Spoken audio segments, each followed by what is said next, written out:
I think the teaser poster for Voyage of the Dawn Treader may be one of the most boring and uninspired pieces of Narnia marketing yet. And I'll explain why later on. It's not because it's simple. I like simplicity in art. In fact, one of the things I really love about the Chronicles of Narnia is Lewis was a master at this. He was so good at doing so much with so little. He takes these little 200-page fantasy stories and says a lot, has some really interesting ideas in them.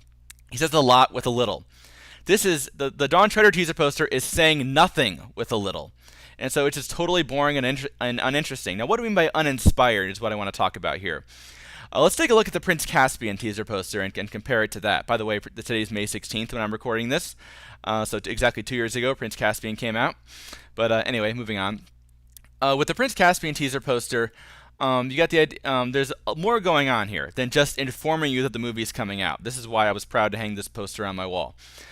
You have the idea of light versus dark, good versus evil. On the left side, you have the darkness. You've got the Telmarines. On the right side, you have good and Narnians.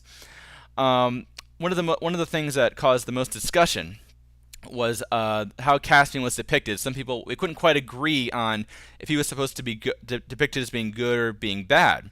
Some people thought he was a kind of a bad, dark Anakin Skywalker inner conflict kind of thing, and some people thought he was looking more heroic, and they couldn't really decide. So they were kind of ambiguous there, which is a really important part of the poster because you get a sense of Caspian's inner conflict here, that he's a Telmarine, but he's also fighting for the Narnians, and so that you get a sort of a taste of that, how the dark and the light kind of contrast head on, really gives you a taste of that.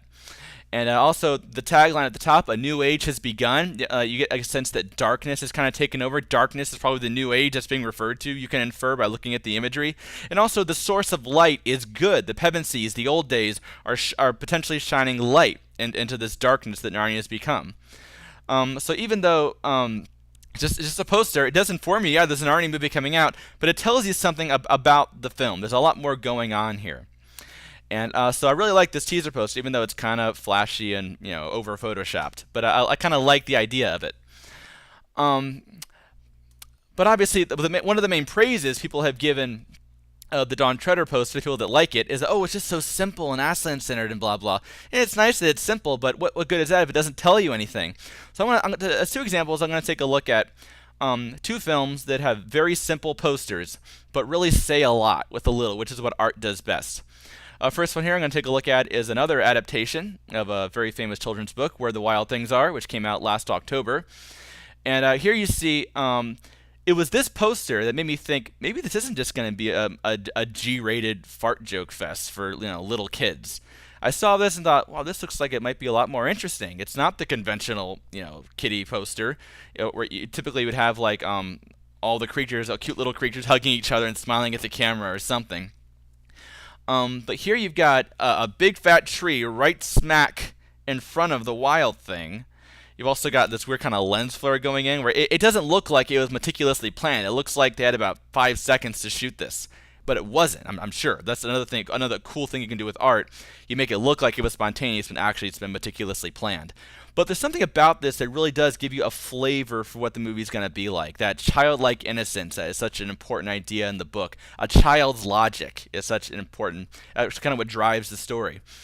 And something I'm just kind of peeking around, playing peekaboo or something. There's something about this that really captures the tone of the film. It just says this is going to be something a lot more interesting than just a G-rated kiddie film, So this really caught my attention. It got me interested in the movie, and it turned out to be one of the best films of the year, I think. Moving on to another film that I think was one of the best films of the year. This is Watchmen. Came out several months before Wild Things. Here's another interesting one. Very simple, but very attention-getting, too. This is a guy, looks like he's some kind of military figure or superhero, and he's lighting a cigar with a flamethrower.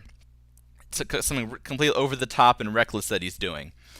And from the way he kind of carries himself and the way he looks like he's kind of arrogant and maybe unsympathetic in the way he carries himself. All of this is in direct contrast to the smiley face button that's on him. It's totally in contrast to that. The thing that pulls this whole thing together is the tagline, "We're society's only protection." The movie's also called Watchmen. This guy's supposed to watch over us. I think the intended reaction here is you look at it and it's like, this guy is our only protection?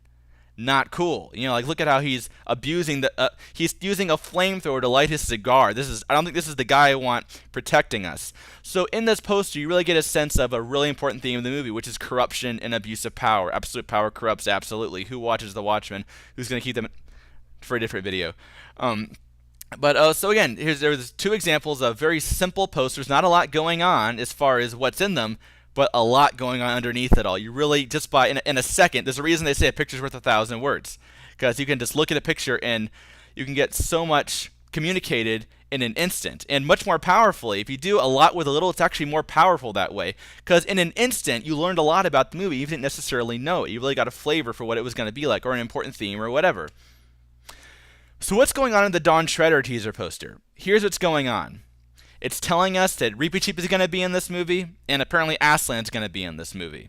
And I guess the ship as well, and Magic is going to be in the movie, apparently, according to the tagline, because I guess we might not have known Magic was going to be in the movie otherwise. Return to Hope, I don't even know what that means. It's so vague and could apply to so many things that it's meaningless. Return to Narnia, well, I'm glad they cleared that up, because then I wouldn't have known we were going to return to Narnia. Well, actually, that's technically not true, because if they follow the book, the story won't take place in Narnia at all, so we won't be returning to Narnia, so that's wrong anyway. But, minor thing, I know what they're getting at. But then, of course, I think the words 3D are actually bigger than that. The font 3D is actually bigger than the logo itself, because that's the big, marketing pull here. I think the design meeting for this poster went something like this. The whole reason that Dawn Treader is being, like so many other films, it's being released in 3D is because of the huge success of Avatar. Avatar being the highest grossing film of all time. And obviously it totally reignited this interest in 3D and everything. And kind of the only reason to see Avatar is it's in 3D. It has nothing else going for it at all. So I think that the design meeting was something like this. They took the Avatar poster and said, let's do a little subliminal marketing here and remind people of Avatar and put a big fat 3D in the corner as well. And then they said, but then we also want them to know that Reepicheep is in it too. You almost get the feeling they said, let's do the little Avatar thing with Aslan and the eye and the 3D. Oh yeah, go and throw the ship in there, so that because Dawn Treader's in the title. Then at the last second they said, but we better. Reepicheep was one of the few things that most people actually liked about Prince Caspian. Let's throw him in there. Well, where can we put him? Could we have him sitting on Aslan's nose? Maybe no, I think that would give people the wrong idea. Well, let's just slap him on the logo. Let's just put him there. It's there's just no artistic kind of thought going into this. It's purely informative. And you might be thinking, well, yeah, it's a poster. It's marketing. That's what it does. What else would you do? Now, I'm not saying this is an ineffective piece of marketing. It might be. I think that, like Jim Fan pointed out in the forum, that the main goal here, I think, is just to inform people that, Narnia is still going on. I've talked to a number of people who thought that that Narnia was over. They're like, they're making another movie? They're surprised. It's coming out in December. So that's all this is aimed to do. And it might be very effective at that. I'm just saying, as a piece of art, as something that, is this something I want to hang on my wall? Probably not. It's totally boring. And as I said, not because it's simple. I like simplicity. But the reason simplicity is a good tool, the reason it's good to keep things as simple as possible, is because if you can communicate a lot with a little, it's actually more effective. Like in an instant, you can communicate a lot about the film. C.S. Lewis could so few details, but he could really get you a sense of a character, a location, or a theme, or whatever in very few words. If a picture's worth 1,000 words, because it can do that so simply, this is nothing communicating nothing, or communicate, Reepicheep's going to be in this movie because you loved him, It's just a totally boring piece of art. It has no artistic value whatsoever. It is purely a commercial piece designed to tell, by the way, there's a movie coming out, So this will probably be the first Narnia poster I don't hang on my wall. Hopefully in the next few weeks, a much more interesting piece of marketing will be coming out. We're expecting a trailer sometime in the next few weeks, possibly. And my thoughts right now are that Fox seems like they're really trying to lay low. They're going to try to hold a lot back. I think if you want to go spoiler-free for a Narnia film, this might be the one to do it on. Because I get the feeling that Fox is really going to hold a lot back and then bust it all out at the very end. So you won't have to resist the temptation for that long. But so I'm kind of wondering if maybe the trailer won't reveal much either. It'll just be kind of show a few cool shots of the Dawn Treader and no doubt Reepicheep, and then Aslan Roar or something, and then Chronicles of Narnia December 10th. But I'll have a very detailed analysis of that trailer, which hopefully will be coming out in the next few weeks.